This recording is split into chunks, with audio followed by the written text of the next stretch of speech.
I started out here in 2003 as a freshman on Indian Quad, and I soon became an RA, where I tenured myself there for 4 years. It was a really, really good time. I was the SRA. I had a great experience with a freshman.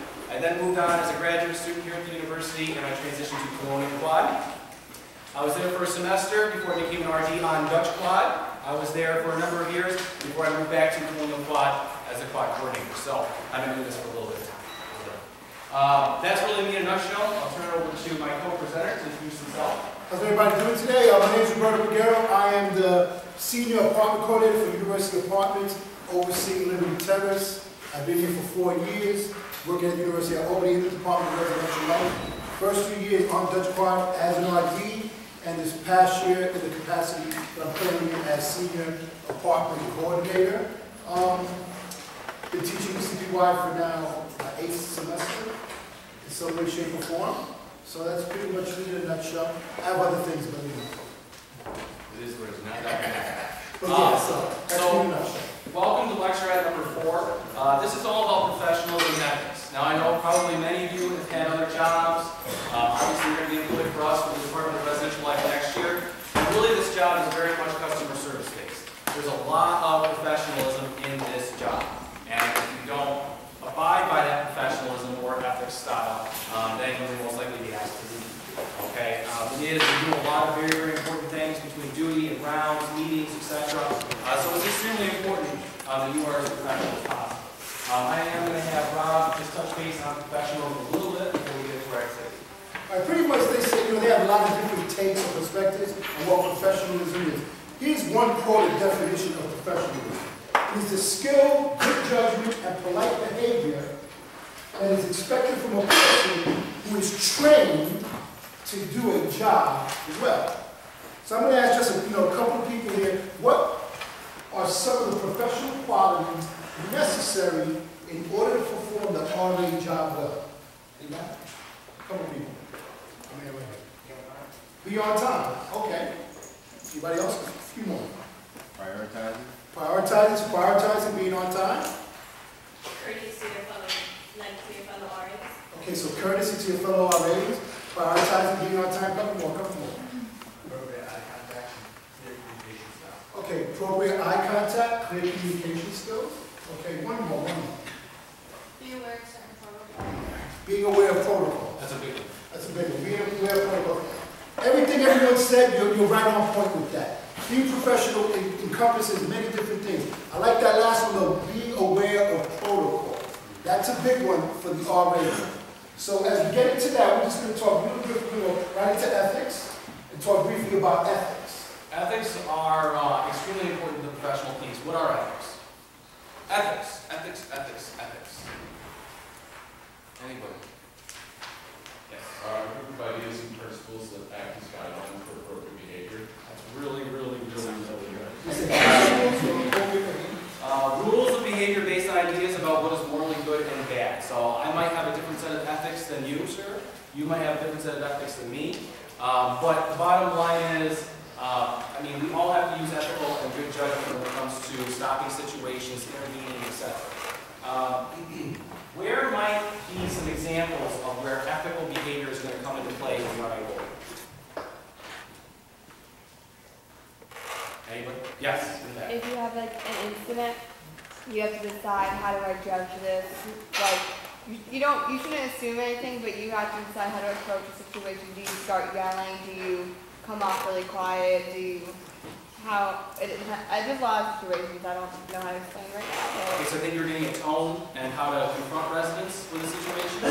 Okay, Miss. I think just approach residents in general. You want to expect privacy, respect on other individual. Okay.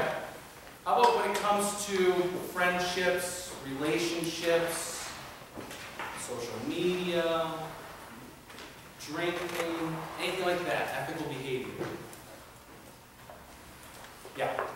Knowing the boundaries between you and your professional staff and also student staff members. What do you mean by boundaries? Having that professionalism, you guys can be friends, but at the same time, you have to have a certain level of professionalism. And why is that important?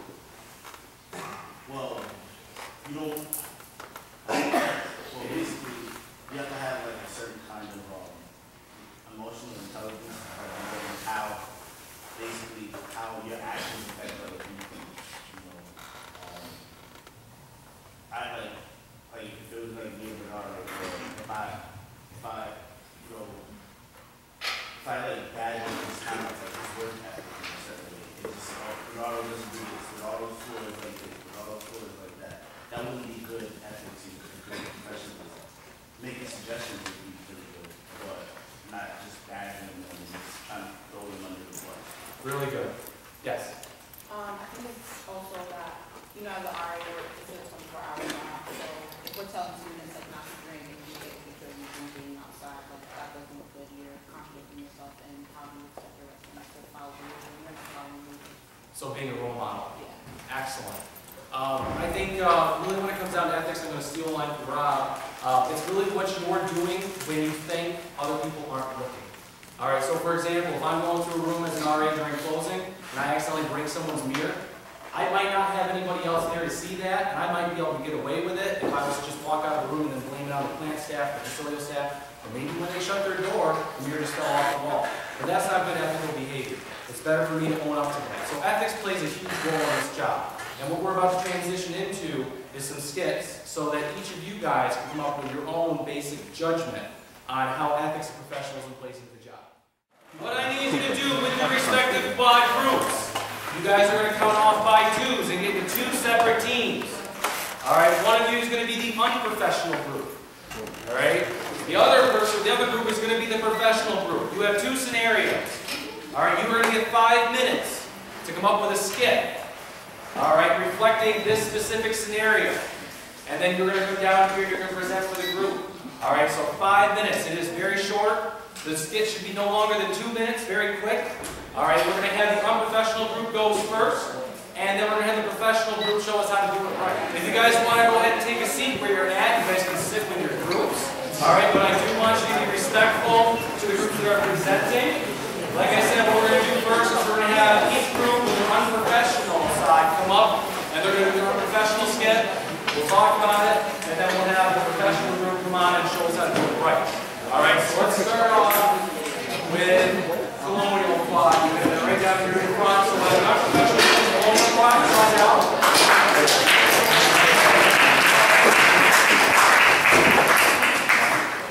We're going to have you guys start off by just telling us a little bit about your scenario, okay? So just let us know what you're doing, and that way we can follow. Sure. Alright guys, we are the unprofessional side, responding to, we are 2 RAs, we hear there's a party going on in a room, we're going to go, we're going to handle it, and it's not going to be anything close to how it should be done according to residential life protocol. Don't repeat what you're about to see. Please don't. The following is done by professionals. Alright. Oh, I hear some loud music coming from this party. Let's take care of it. Let's take care of it. Alright. Oh, party! Open the door! Open the door! Let's live! Alright. Hey, so what's going on?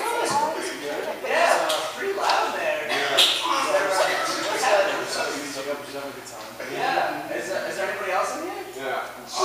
More than one person. My roommate's going to sleep right now. You're playing loud music, but your roommates are trying to sleep? You know, we were getting pretty tired. We thought we'd close our You were getting pretty tired. I can see you. I can see you. Where's everybody else? Yo, if anybody else is like in here, can y'all like come out? Like, Come on. come on. Oh, alright, here's the open door. These people are just hiding in the corner. Come on. Alright, so we're gonna need you, like, I see all these bottles, just pick them all up, and like, if you guys have like a backpack or something, just Are you my mom? just put them down, like, put them in a backpack, and we'll take it with us. You know, honestly, just give us the backpack. We'll just leave. Just stay quiet. Get out of here. Don't worry about it. Don't worry about it. We're professional. But like, seriously though, put it in the backpack and we'll be on our way. Thank you very much. What were a few things that were unprofessional about that interaction? Right here. Well, the economy and protocol, you're not supposed to touch the bottle. Absolutely not. Not supposed to touch anything. You guys will learn that in ECPY. Well, not in ECPY. In fall training. You're not allowed to touch the alcohol. Very good. What else? Yeah.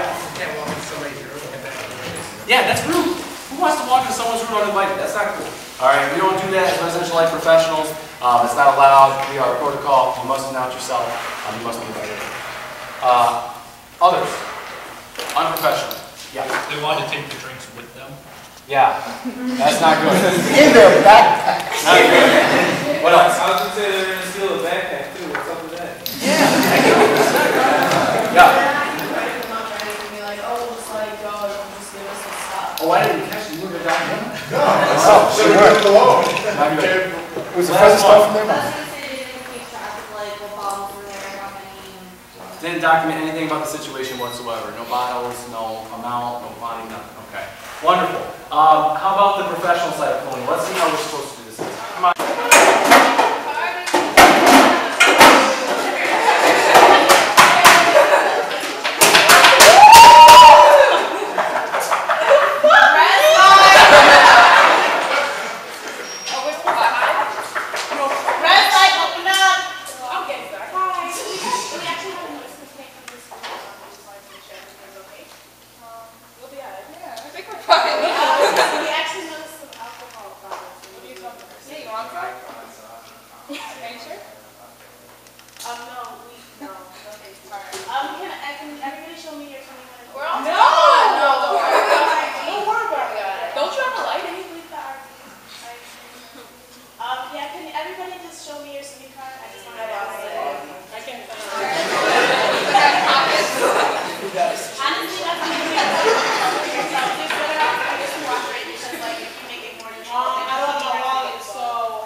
And the skid is ended? Yes. Thank you. That was excellent. A lot of times when you guys respond to an incident, it's going to go extremely well. The residents are going to comply, they're going to do their identification. Most of the time the RDs are going to be there with you, okay, to ensure compliance. Sometimes, however, you will respond and they will be non-compliant. Sometimes they will be angry with you, they will lie to you, you might even hear them say a few curse words. It is extremely important, as did the professional side of Colonial Quad, to maintain your calm at all times. It does not help when you get angry with these residents. Understand, they are not doing it to personally attack you or anything like that. They didn't mean to get you up out of bed at 2 o'clock in the morning. They're just trying to have a good time. Again, your job is to document them, and only to document them. You're not there to be the judge. You're not there to be the executioner. You're not there to be the jury. All you're doing is reporting the situation. That's it. If they get nasty, call the director on duty. Back up. Be professional. All right?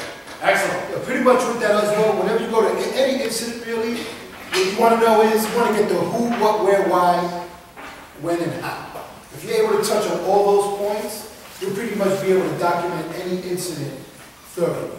So just remember that the who, what, where, why, when, why, and how. Yep. Let's hear from Alumni Quad. Alumni. Alright, we're Alumni Quad, and me and Ricky are going to be already downtown hanging out at a bar drinking socially. We are 21, and we see our residents come in who have fake IDs and are not 21. And yeah, and then we socialize, and it's very unprofessional. So, hey man, aren't those our very attractive residents? Yeah, I don't think they're definitely not 21. Eh, who cares? We're off campus. Yeah, but aren't we our age? Shouldn't we, you know? Nah. Yeah, you're alright. We Probably should. We probably should. Chrissy, Casey, you want to come over? No, We'll we'll go over there. Hey! You want to buy some shots? Sure. Bartender, can we get some shots over here, please? For our residents.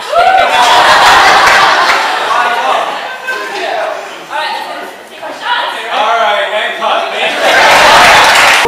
What did you see go wrong in that incident? Everything. Well, okay, you're right, everything. What is some of the everything? What went wrong? Big no-no. Drinking with residents. Okay. The purchasing of all underage individuals. Purchasing alcohol from underage individuals. They're like hitting on their residents. They were hitting on their residents. Okay. So another hand up. All right. Those are really good, a really good example of really unethical behavior as an RA. Why? Just remember, is everything legal unethical, or vice versa? Or is something legal and unethical one and the same?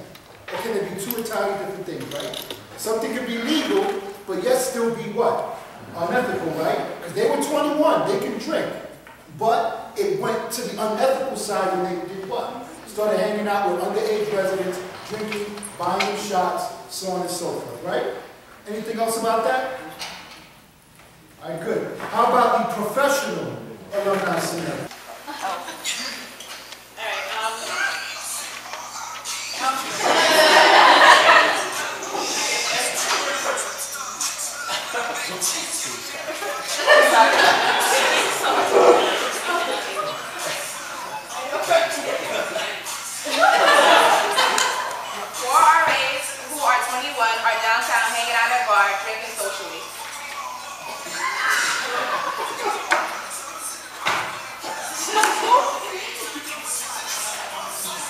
They noticed several of the underage residents come into the bar using fake IDs and start drinking.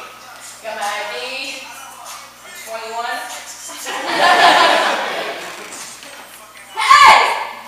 My RAs, guys, what's up? Hi! Oh my goodness, where are you going? The residents noticed the RAs and proceed to engage in conversation as they continue to drink. The RAs decide that it's best for them to leave the bar and not socialize with the residents. Wait, guys, I was gonna buy you shots, though. That's cool. So, okay, drink alone. The RAs decide to speak with the residents the following morning regarding the behavior off campus, as well as alert the supervisor to the situation. MC. What did you see right with that situation? Everything. Everything. So what did you see right? What was the first thing right off the bat? They got up and left before the residents saying that basically. Okay, so they got up and left. They removed themselves from the scene, right? Would the same suffice, for example, if they were in the residence hall or on campus? What would they have to be? Exactly, Doctor. Exactly. Anything else? They didn't make a scene in public by trying to get the residents to leave the bar. Instead, they waited for the next day to address it. Really good. So that's a slight nuance, right? They didn't make a scene. They could have, but they didn't. They decided to get up, leave, and address the situation at a later time, right? One more, I think it's over. We followed up with the resident the following day in regards to our actions. Okay, so they followed up with the resident regarding the resident's actions, right? Excellent points, excellent points. Round of applause for our alumni group. Dutch, unprofessional. Where are you at? Come on down. We're going to be chilling in the office talking about who the sexiest staff member is. And we're just not going to respond to when they talk about their party.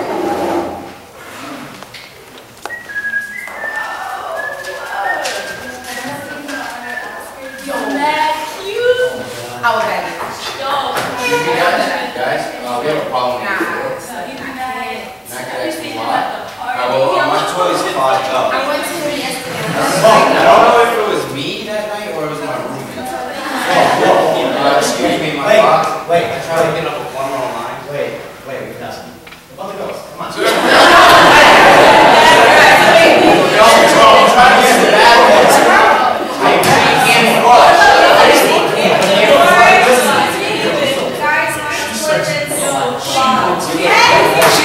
Guys,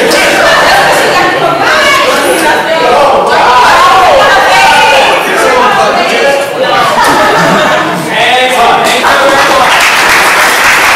For those of you who are currently on Res Life, you will understand this skit. It obviously happens not so regularly, but understand the law office tends to be kind of a black hole. It kind of sucks staff members in.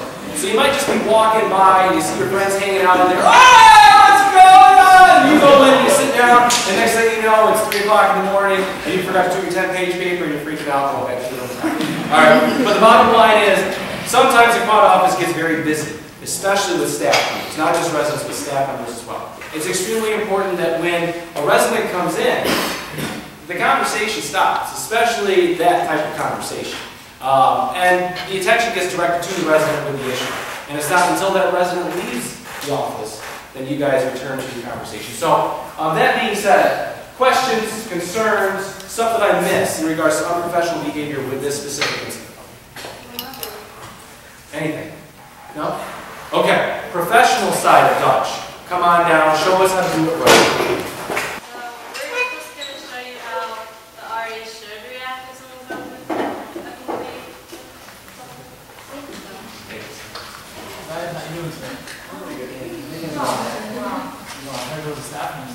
Yes, it's off at the house. Our toilet is off and I think I need to use it. It's an emergency. Okay, first off, what's your name? It's at 203. That's all, please. You think it's emergency? Yeah, it's leaving all. Alright, so I'll try to get some. What time is it? About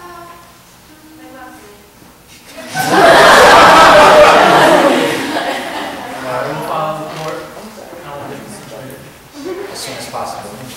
Our doors are still clogged though. I'll get somebody. So again, obviously there's a lot of things that should not be done in the quad office. We have TVs in the quad office. There are certain things that should not be on that TV. We have computers in the quad office. There are certain sites you probably shouldn't visit on that computer. And there are definitely conversations such as the sexiest staff member conversation that probably shouldn't be taking place in the quad office. All right, very important to keep in mind that the office is a place of professionalism. Residents go there when they need something, emergencies happen, the quad office, the SAs, the RA sitting in takes control of those. So it's extremely important to maintain that level of professionalism at all times, especially in the office. All right, Rob. So here we have, let's do state quad, unprofessional side. Hey guys, we're the unprofessional crew from State Quad. I'm an SA living with a few residents in my room.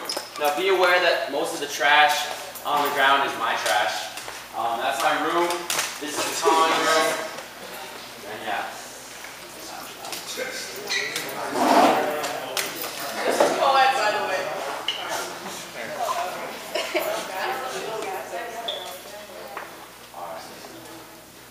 Oh, so new emails. Cool.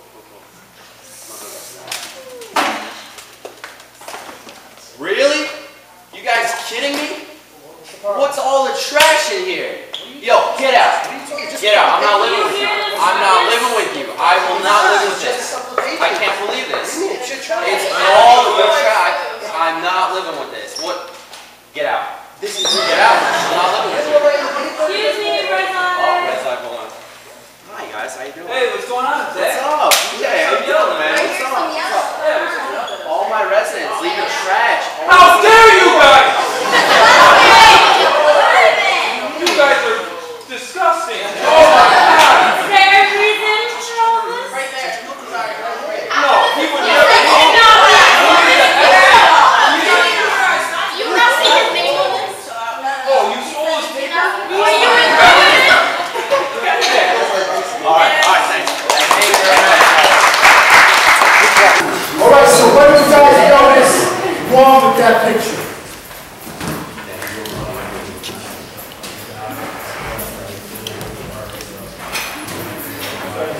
Okay, so the young man that was involved in the scene was affiliated with the RX. He was actually a staff member as well. He was an essay.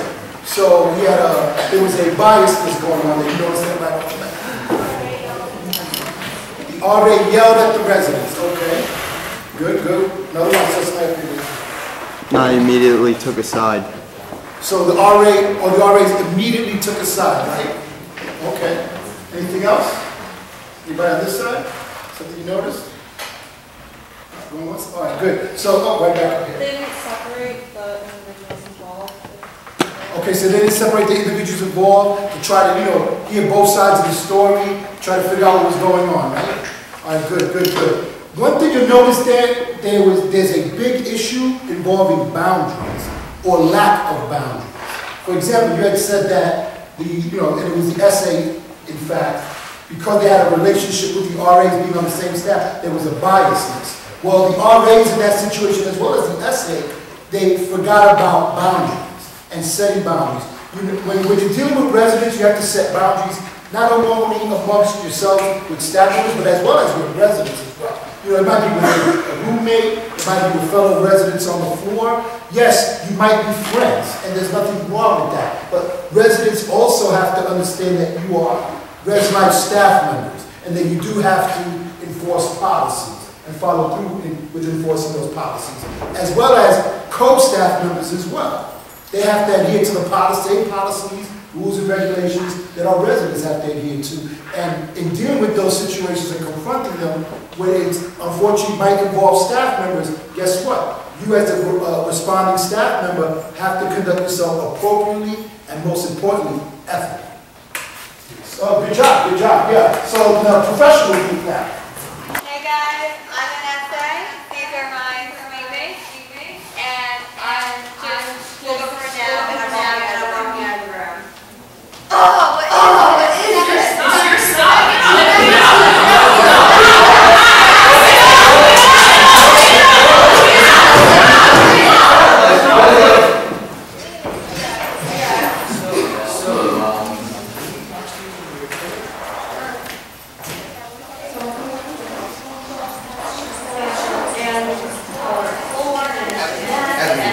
They never forgot the trash and fish all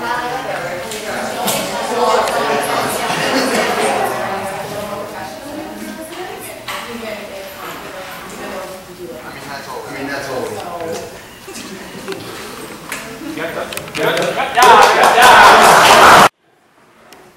So what do you guys notice that they did right? What did they do correct? This side, there we go. They broke them into two groups, like they took the SA and then they took the residents and they talked to them separately. Okay, so they separated the parties concerned, right? The two groups of the individuals, they separated them, spoke to them, separately, individually. Good. Right next to you. Even though they made a lot of noise, they came in like a calm manner, like not like crazy and yelling at them. Okay, so they kept their composure and they performed and acted professionally. Anybody else? They were good, right? Okay, so that was the right way to handle that situation. Last but not least, we've got what? Indian Quad? Indian Quad. Indian Quad. Hey guys, we're Indian and professional, and pretty much we just had a diversity event and only 16 people showed up, so we're gonna try to get it to look like we have a lot of residents. Damn, I need these multicultural ones, not only a father. Yo, perfect day. Just get your minority ones. It's multicultural. I got minorities in my home.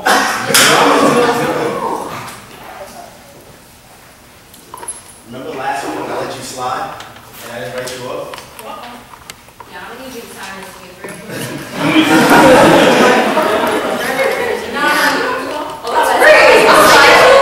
If you don't sign it, we don't write you up.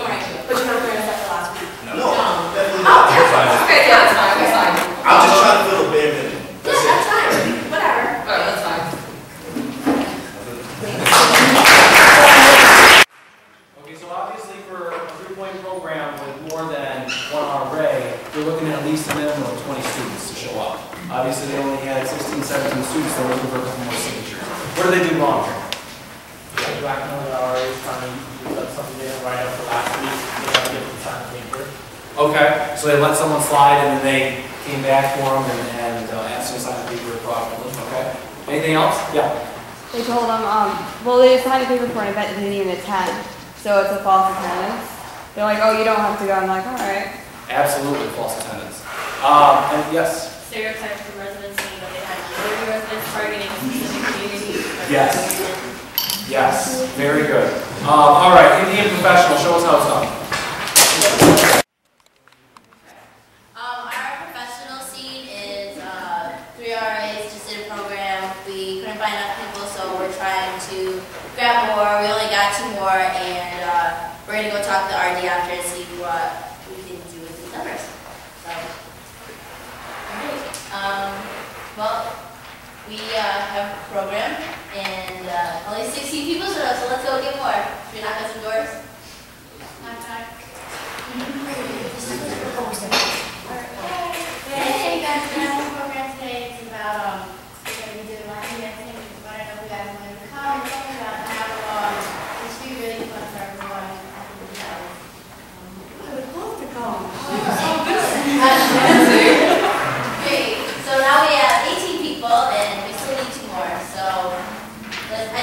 do the program, and we'll talk to the RDs after. Another dollar. We're RDs now. We got promotions. Hey, we just had a program, but we only had 18 people come. And I know we're supposed to have 20, but we worked really hard. We didn't send people home because I think they didn't want to show up. Did you guys try to get more students when you found out that you didn't fill the requirements? Yeah, but people like heard that Andy was like running it, they were just like, I understand, it doesn't make an answer, but as long as you guys tried, I'm really glad that you guys were truthful about the situation and didn't try to go around to different doors just to get people to sign, or you can make enough fake names to make about it.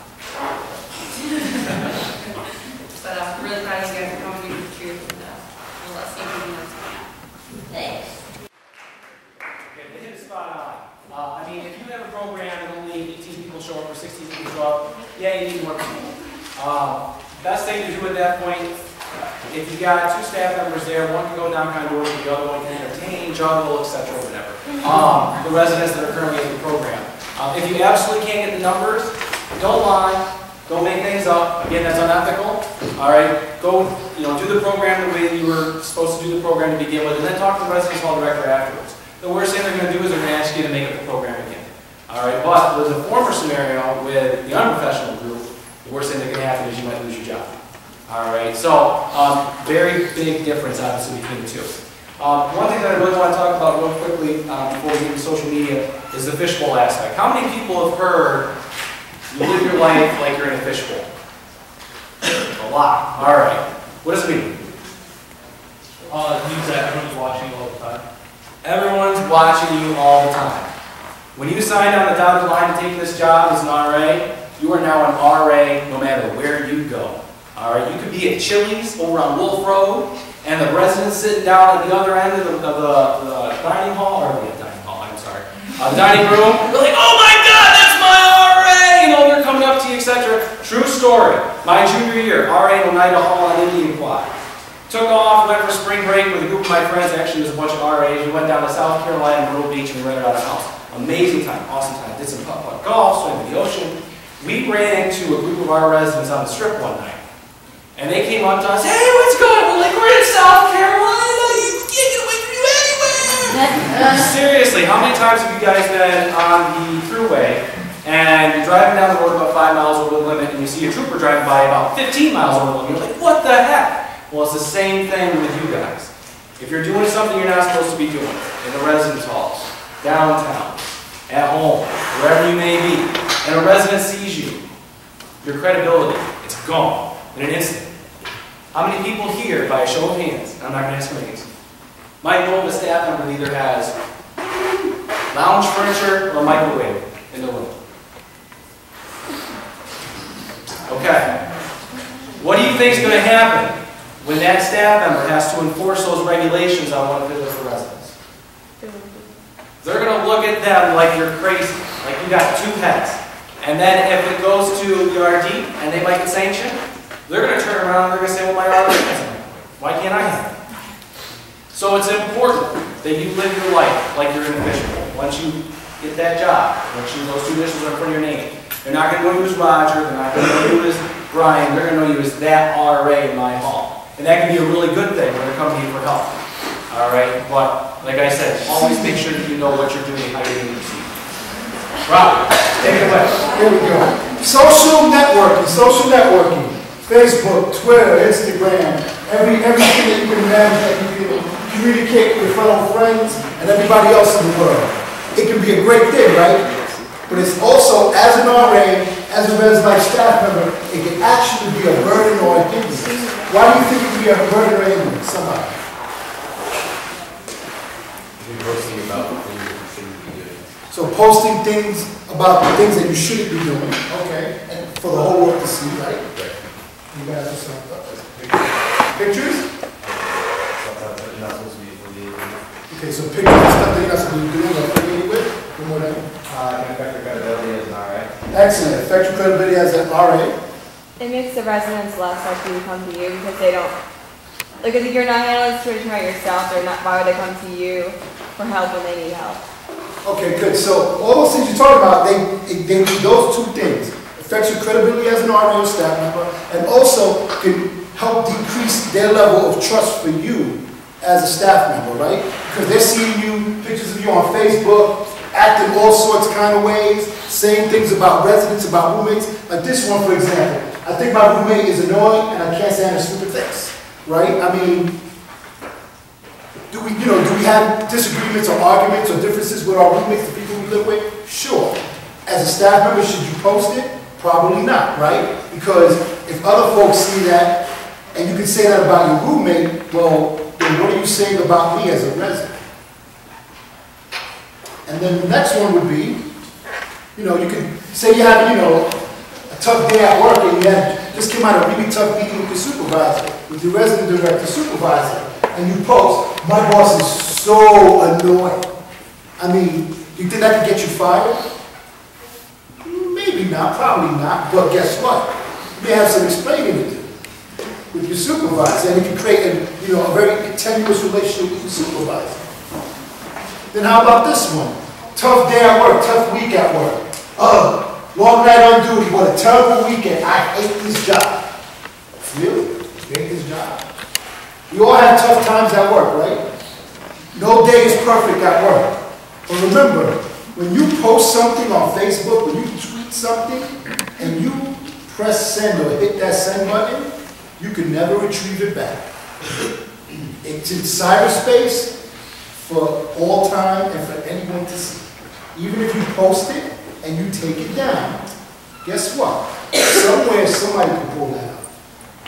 Somebody with good enough skills, computer skills, can pull up that information, pull up that email, pull up that Facebook posting, pull up that Twitter page. Also, you have to remember, as you guys are growing as students and nearing towards graduating and going on to your professional careers, more and more employers now are searching Facebook sites to see what potential employees are like, what they behave like in their personal life, in their professional life. People have jobs because of Facebook posting. Here and elsewhere. Because of the stuff that they post on Facebook. So be mindful how you utilize social media as a staff member. And that would go for student staff members, that goes for professional staff members like us. We have to be careful what we do in social media. For example, posting a picture, of that with you in the background. Even if you're 21. Why? Because all drinking games are prohibited conduct on this campus, even if you're 21 or older. Binge drinking games are prohibited. So that would be a no-no. How about this? Do you want this to be me? I don't want it to be me, that's for sure. Not a big look. Might not taste for me. Alright? You don't want to post that on Facebook either. How about this? Same thing. Sloppy dancing after drinking. How about that? Same thing. So you get my meaning, right? You need to be careful and mindful of what you do with social media. Keep in mind that when you represent yourself from this point forward, you're not just representing yourself. You're not just risking your credibility. You now represent an entire department and the school. You're now a staff member. All right? So when you act unprofessional or unethically to a certain group of students and they see you doing that, they stereotype it. They say residential life is unprofessional. We've got 200 and some odd staff members working for us with residential student staff. We've got close to 100 professional staff. We've got our main office, this school. So like I said, make sure that when you act professionally, because you're not just representing yourself anymore. You represent all of us as a group. Now, we covered a lot in a very short amount of time. All right, and there's a lot of sticky situations, a lot of gray areas out there. I think we got 5 minutes left. Does anyone have any questions about any situations that you might see yourself in, or that you might see someone else in, for that matter? You want to know, is it professional, or what would I do about a certain situation like this? Questions? Yeah. What if you have a hunch that your residents are smoking in their room, but the police haven't been able to catch it, but someone from the inside told you, someone from inside the suite that told you? Actively smoking or smoking occasionally, etc.? I'm going to say actively smoking. I guess if you're doing it, you're doing it. I don't think it matters. Right, so if they're actively smoking, that's something you want to immediately bring up to the director on duty. All right, so whoever the professional staff member is that's on call, let them know, listen, I just got a tip. This is what's going on in the room. We'll go ahead and take it from there. We'll probably go up to the suite, We'll see if we can smell it. If we can't, we'll call UPD and we'll see if we can't get into that room because we have an inside source telling us that this is what's going on, etc. But they'll take it from there. If it's something where they're smoking occasionally, let your respective residence hall director or the residence hall director of that building know so we can keep an eye on that so we can just move forward. We might even decide as an RD or as a cooperator to pull that student in and say, hey, listen, we got some information that you guys might be doing some stuff you really shouldn't be doing. Just to let you know, here are the sanctions. And that might deter them from doing that in the future. Other questions? Any gray area stuff that you're not sure of?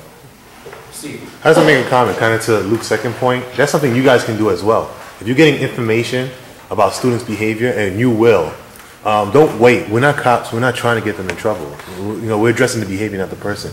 So that's also a good point to do. You guys to practice. So if you are getting this information, it's good to take that approach as well. Pull them in. Maybe you have lunch with them. You're building community. That's going to help them in the long run. So have that conversation with them. Because by the time they do get caught, if they do get caught, it's very easy because you warned them. You told them that this behavior was brought to your attention. So. All right, guys. I just want to say thank you very much for coming. Obviously, congratulations. I'm looking forward to seeing all of you here in fall training next year. Okay, have a great